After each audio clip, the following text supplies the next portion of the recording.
guess I'll start with a question. Yeah, that's fine. I mean, yeah, go ahead. Do you think it's right to hit your child? Do you think there are certain situations that warrant a child being physically disciplined? Um, well, thank you again for that question. See, I think physical punishment, I've learned, I've tried it just a little bit. Mine's pretty small, so, but just from my experience growing up, I think physical punishment has a negative effect on kids growing up because it takes away it kills your self-esteem. I think in a way, it hurts you. It makes you kind of nervous, or it creates some kind of anxiety, I would say, and it kills your confidence. So so I don't see physical punishment being effective as what do you call it, correction. So I prefer, like if I was to look back and say, when I was a kid, if my parents if they would talk to me, if they would educate me on why doing wrong that's wrong, and then I think if they came at me from that perspective, and if they can have conversation with me without being upset, without screaming, and without using either instruments or using their hands to discipline me, I think I wouldn't be as insecure as I was growing up, because if you think you're always going to make a mistake every time you interact with other people, so it kills your confidence. So I've learned that I'm learning as a parent, because parenting, by the way, it's the hardest thing, and I'm not complaining, but it is very hard. I thought it was A, B, C, D. That's how I thought of parenting. I'm gonna make my kids do this, and then you just make plans, and then they're gonna do that, and then once they do that, they're gonna become that. So you get caught up on that mindset of you get caught up on that concept, and you forget the relationship that you could have with your kids. So of course, I believe every kid is going to be unique. For example, like my daughter, the only issue we had with her is that she doesn't have a good appetite. So it was always the punishments that she probably had with me is about food. Mm-hmm. And through like reading and getting advice from other parents, they said that is not good, in the sense that it might create some kind of a food issue when she grows up. She might somehow find food to be not good for her, or, anxiety producing. Exactly. So taking I see why they said it takes a village to raise children, because it's not only the physical needs, but it's the emotional needs. And yes, sir. And that's what I kind of want to ask you, or just kind of explore the way that people are raised overseas, and traditionally in the past, and more of these kind of extended family settings, mm-hmm. and more of a laid-back society than today. I think that allowed them to discipline in a very different way than here. I think here things are more fast-paced, and mm-hmm. you can find yourself, kind of getting carried away if you try to physically discipline your children. Mm-hmm. You have to be a little bit more careful over mm-hmm. here. Yeah, you do. I think, things are more sharper and put into account overseas rather than here. That's right. I think a lot of it has to do with it's the system too. The system here is really it creates anxiety not just to the children but to the parent. Like for example, if someone said to me like, if your kid does wrong and you feel like you need to spank them, spank them good, and it's biblical. It's and I believe in that firmly. But to spank your kid because they didn't eat is different than if your kid was just misbehaving.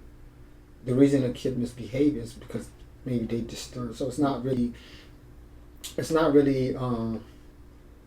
A kid doesn't naturally just want to misbehave. It's attention that a kid is looking for, that he or she is not getting. So when you come from that perspective, you tend to, you can relate and understand what your child needs. So I think every day is going to be learning. It's a learning process. It's never ending. I think I'm always going to be learning as long as I remain parent, and it's it's rewarding. So it's not all the way depressing at all, but it's just more so like, okay, you're trying different things, and I think as a parent you make majority of your mistakes on your first child.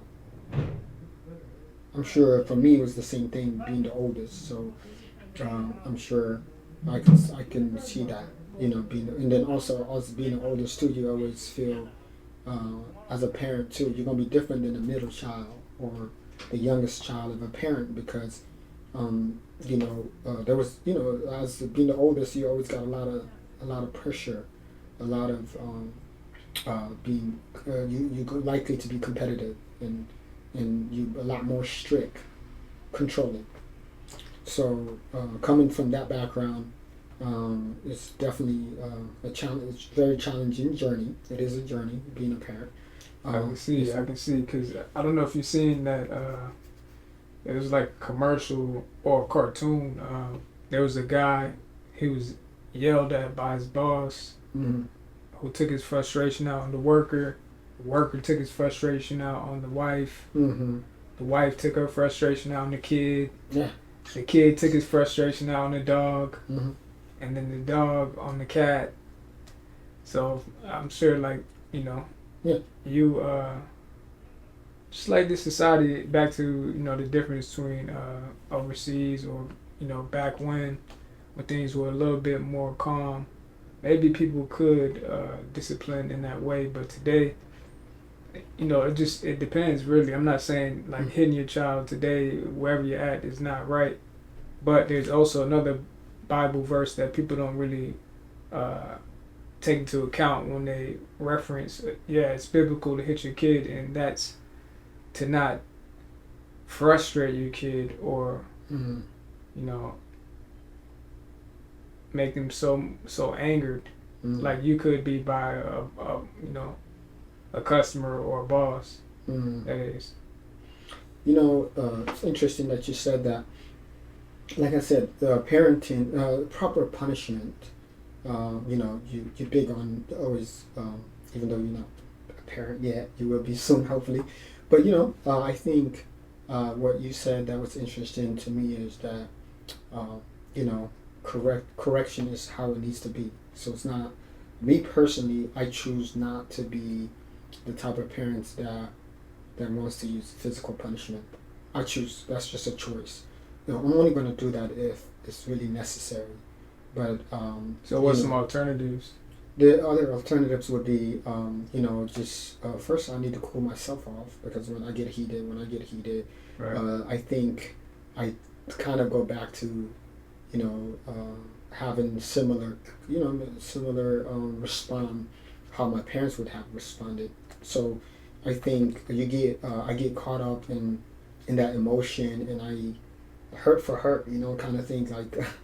It's a non-conscious thing. So it's a non-conscious. So when I spank my kids, I get very passionate about it, and it's just unhealthy, and it's dangerous. So I decided to refrain from that. I want to stay away from things like that. So most likely my wife would be the one doing the physical punishment if it's needed, but I don't. Hopefully it's not. So we want to kind of practice this, conversations and and asking questions and having the kid get involved into solving the problems. Why would that kid would behave the way they did and what made them feel that way? So with that, you need a lot of patience. You need a lot of patience with kids because it's not that easy when you are heated. So reminding myself, it's a constant struggle to stay away from using any instruments. But first, I have to ask myself, am I calm enough to sit down and figure out why my daughter behaved the way she did? Well, I, once again, like you said, I'm not a parent, but Yeah. I'm just going off of what I've seen that I think works, and like I've seen some people, they make their kid go bring them the instrument, and I think you got to be pretty calm to tell your kid to go bring the instrument. I'm not there yet. It seems like a principled approach, though, is what I'm trying to say. Like, it's not done out of anger. That's right. But you got to be in that calm state. I haven't gotten there yet. I'm still trying to train myself. So as much as my kids need to be corrected, I need to be corrected as well. Because I have issues. I got to deal with mine first. If that's why I said I have to be in this calm state. I have to put, like I was telling my wife, and she's pretty Habesha, Habeshanized. So when I told her, you know what, next time my kid does something, I will put myself in timeout. And she laughed at me. She's like, we would go, me and my daughter would go to the room together. She'll go to the area where she could be calm, and I can go to the area where I need to be calm, and then we can have conversation. I tried to apply that, and my wife laughed at me. She was like, well, if you approach that, we're going to see it together. We'll see if it works. But you are asking for more problems. Your kids will not take you seriously. And other things, there's consequences to that. That's what she said. And I said, well, we'll learn together. And if that doesn't work, I'll try a different approach. And that's why I said this is like parenting is a journey. It's a constant learning. It's not, I don't think you could ever get educated fully to the point where you don't need education when it comes to parenting. Because I think every age and every stage of life is going to be different. That's how I see it. It's going to be very different. But the self-control has to happen first for me. I have to be in control of my emotions, so I decided to stay away from that. I have no business of spanking my kids. I have no business at all until I can practice what you just said, until I'm calm enough. And I have to be mindful of what I'm doing. It has to be conscious. It can't just be non-conscious. Majority of my anchors are non-conscious. I don't even know why I get triggered. I don't even know where they come from. So, and I've never been, people didn't take me seriously growing up. Like I was just a goofy dude and, made everybody laugh. Everybody in the room, I made everybody laugh. Didn't really pay attention to what I was doing and what my purpose was, what my calling. But when you get, there's a saying, in our culture they say, wait until you become a parent. When you become a parent, you'll know. And it's true. Like, yeah, like what they were saying is true. Like, they didn't lie at all. Like, I see it now, what they're talking about. But every child and every parent will not experience the same. We could be on the same path, not experience the same situations. Yeah, I think to recognize, the path that your child is going down, you look at your own path, and they say kids don't learn by hearing, they learn by, seeing what you do. By doing. So, if you might come home and joking with your son, your daughter may pick up that same playful energy, Mm-hmm. you know what I'm saying? And speaking of that, my son, 18 months, the way he greets me better than Chichi. You know who Chichi is, little dog we have. And Delina's dog. And I love when he's on his toes and he just limp around the room, mm-hmm. up and down, and makes this sound. I love it. And he does that because he knows how to give me energy, but he also gives me energy because I give him energy. And that's been a struggle too, because in the back of my head, I know that my daughter, that's 5 years old, I know she probably feel like I favor him more. I don't mean to. he gravitates toward me and I gravitate toward him. I think it's just a man thing. When I see him, I see myself. So to spank, like, I might sound sexist, but to spank my son is a lot harder than to spank my daughter, because my daughter is the oldest, and my daughter is born in Africa. Has you see how disciplined she is, very quiet in her room, but it doesn't mean that she doesn't do anything wrong. She does when she gets a chance. The other day she was in the bathroom, locked herself in, and playing with sprays, chemical sprays, cleaning supplies in the bathroom. That's where my wife found her. So I think my wife decided to take care of it. So she was punished.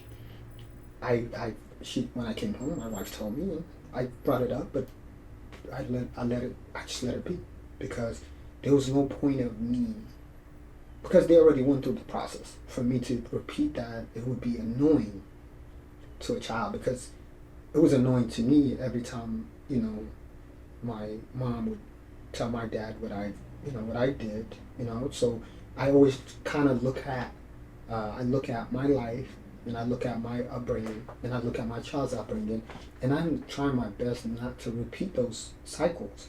Mm-hmm. But because they likely to happen if you're not aware. If you don't bring them into conscious, they are likely to repeat. So I focus on that more.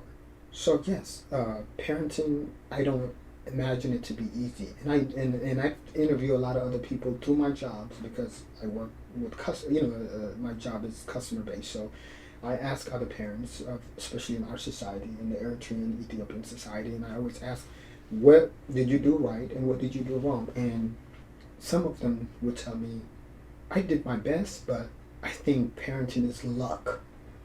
This is what some people said, and I'm like, okay, it could be, because there was two guys, I can tell you, I don't have to mention who they are, but there's one guy that said to me, he's like, well, I've always made the oldest in charge, and this guy is an artist, so he travels a lot. And he said, it was weird. I met him in Eritrea, but he's from Atlanta. And he said to me, I made sure when I travel, because he's an artist, so he travels. And he said when he travels, he made sure the oldest was in charge of the house. He was in charge. The mother was, until he was old enough to also defend the house, and he made sure that he was in charge, and the mother and the oldest son were in charge of their household, so that's why they turned out to be good. But the father didn't really contribute as much as the other parent another father that I talked to. That's also Eritrean. That's that also been here just as long as the other family A. So let's just call it family B. The family B tells me he thinks it's just luck, because he compared it to that family A. That family A, look at their father. He travels. He never spent time with them, and they turn out to be good. But mine, I didn't. I spend time with them. I gave them love and physical needs, and I gave them all of that, and they turned out to be the worst. So he concluded that is it's luck. Luck is what those kids, or to turn out the way they did, to get proper education, to stay away from drugs and alcohol and things like that, and anything abusive.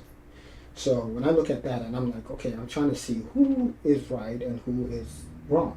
Like it goes back to that positive discipline. Like I was telling you also, with the guy who was institutionalized. Mm-hmm. He got bailed out of jail. He said, "Why you bailed me out? I had all this free stuff." Mm-hmm. But it was winter. Was it winter time? Yeah, it was winter time, of course, but yeah. The point is, like, kids who are given all this love, attention, but if they aren't given responsibility, when they finally get this freedom, they're not going to know what to do with it, or they're going to misuse it, and they're going to suffer the negative consequences when they get in the real world. You see what I'm saying? So you get family A, he gave him a sense of responsibility. He gave him positive discipline. Family B, he probably didn't give him that. Yeah. Which is why when they're, responsible for their own lives, or they get the freedom to decide for themselves, they're not as responsible. Yeah. They just let things happen to them. Yeah. They take whatever's the easiest way. So let me ask you this.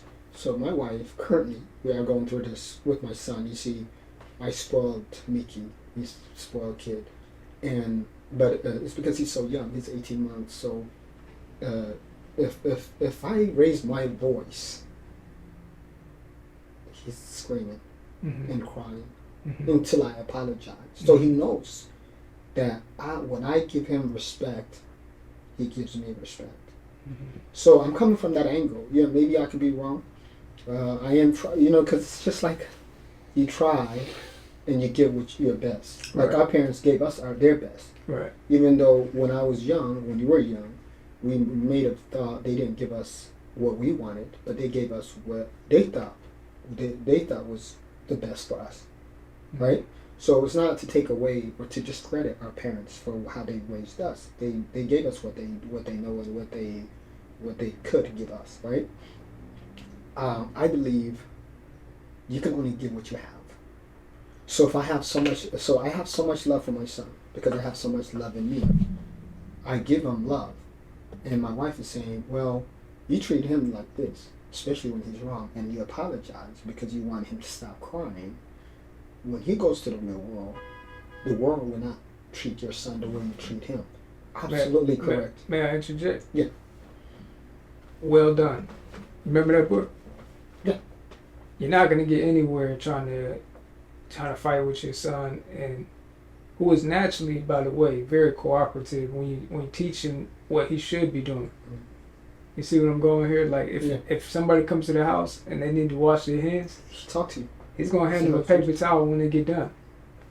Yeah. Once you give him more roles and responsibilities like that, he's gonna know as a man his role is service. That's right. Is to do what's good. So you don't need to fight him when he does wrong. Just focus on well done.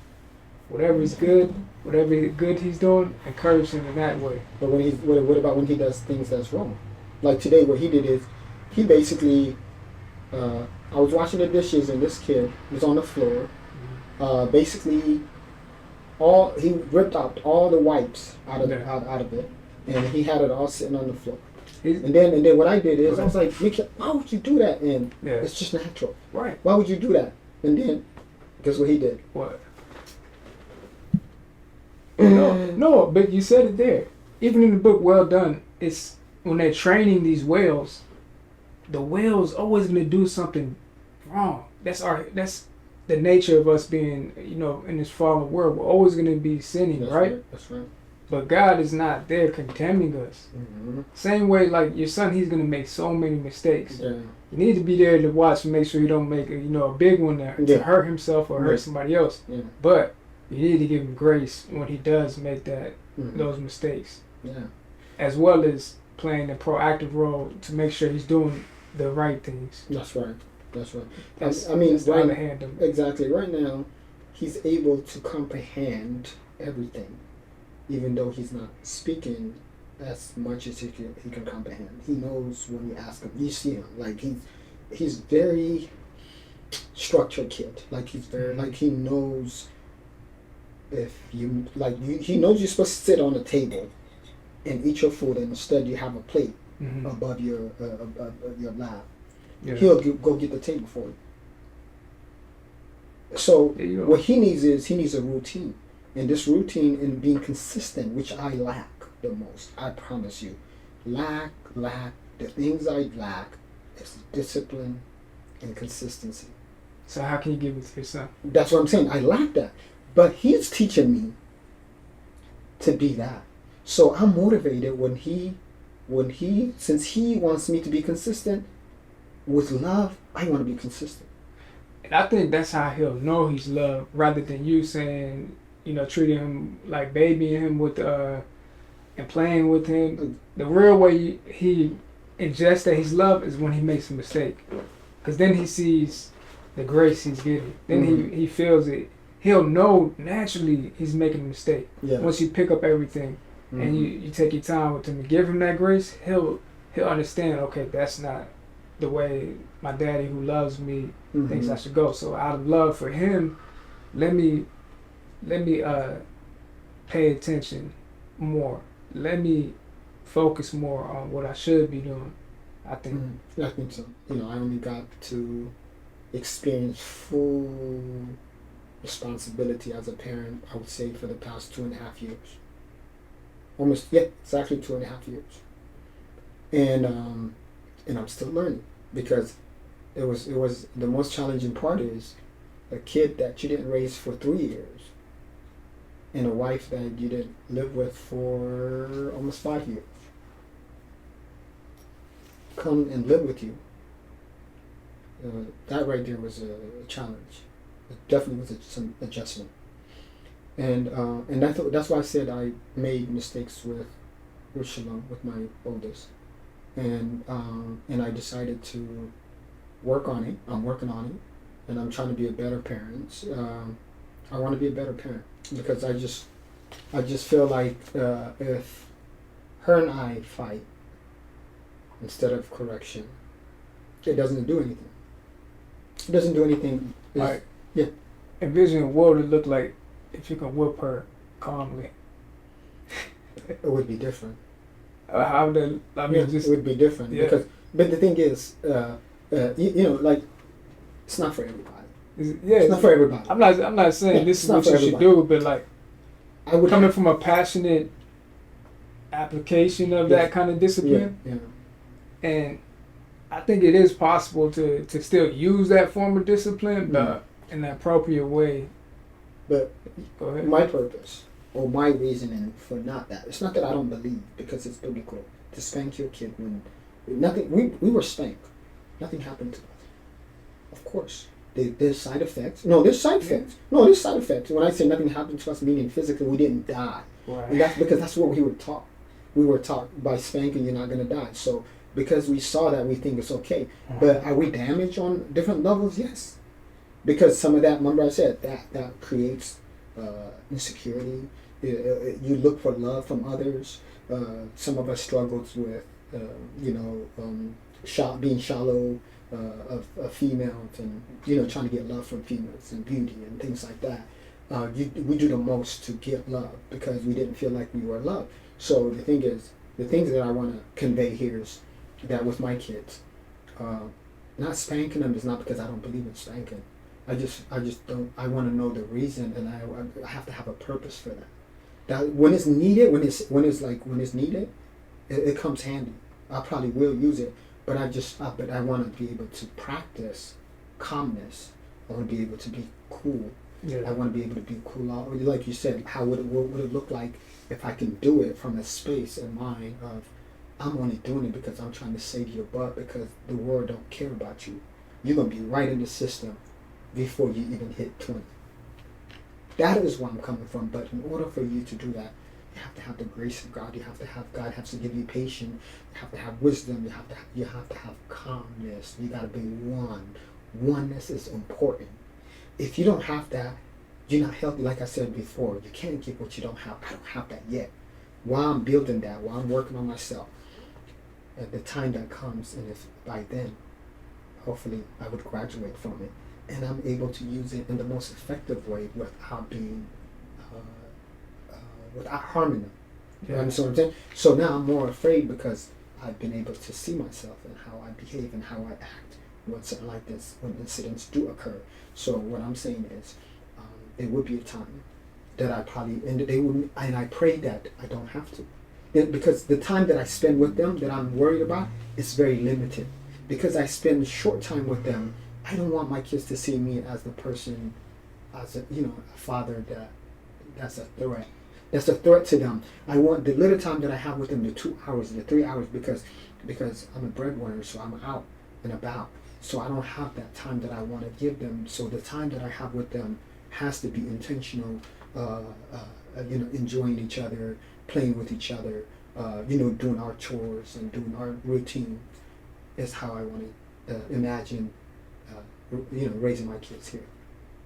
You understand what I'm saying? And the rest is going to be up to my wife, because my wife is the one that's at home with them 24/7. And if she spanked them, this is my theory, this is my belief. If my wife spanked them because they spent so much time with her, they would not remember she spanked them.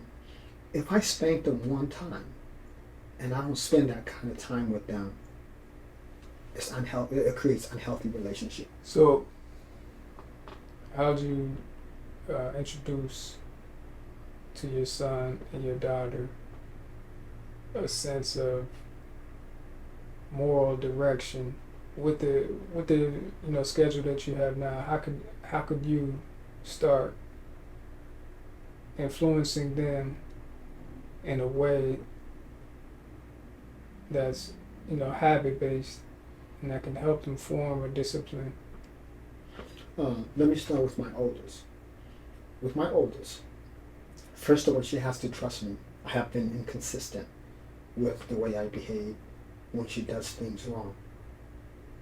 Okay, so we have to have a trust between us. We have to have a common respect, common trust, because right now the trust is one way. So once we get to that level, then I think we'll be able to work on certain things. I plan on doing things, like routines with her, giving her, chores in the house, just to things she enjoys, things she likes, learning learning from her. Like, yeah, she obviously like cleaning products. She does, and obviously you see how she's not like, she's a kid, and I have to also educate myself. Hey, she's a kid, and a kid is gonna be a kid at the end of the day. So that is what I need to do with her. With my son, my second oldest, he's only 18 months. So once he hit, I could already see the terrible twos, because he's already behaving that way, because it's not him, it's just the age, right? So I have to take that into consideration, that he's not even 2 yet. So when he's old enough, mature enough to have conversation with me, I can still teach him now, but it's not gonna be as much as the way I would want to when he's older. I feel like when he's older, we can do things together. Like right now, I will read him a book. Well, guess what he does? His attention span is very limited, very short. He'll try to rip that book. You see how he is. He's very. The troubling thing is, like, I've seen your son. He knows how to work an iPad and YouTube to a point where it's unreal how he knows how to work this thing intuitively. Mm. Versus how kids were back then, how we were back then. Our attention span is a little bit better because we don't have so many windows to look at, and so many things that can shift our attention as these new devices do. That's the audience. If you have any questions, please reach out. We'd love to hear your thoughts as well. I do want to hear from you and what you can bring to the table, like, because we want to learn from you too as well. So parents out there, new parents, old parents, parents that got wisdom, people that's just learning like us. We just want to connect with you guys because it's important. I think parenting is there's not enough information about parenting, especially in our society. The Habashins, and you know who you are. Myron, go ahead. Yeah, may God give us the light to see Him continuously, that we're praying unceasingly, so that we can have this fruit of self-control, whether we have kids or not.